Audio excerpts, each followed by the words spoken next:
About to do a two-tone test using Audacity. My Kenwood TS590. My new amp set to antenna 3, which is the dummy load, and my scope to show the envelope.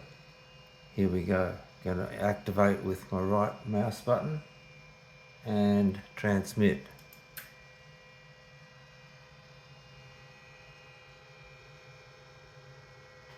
Looking alright to me.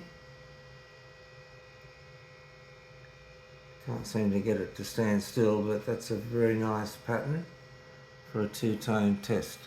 And the amplifier for that test is outputting 224 watts with 2 watts input on the two-tone test.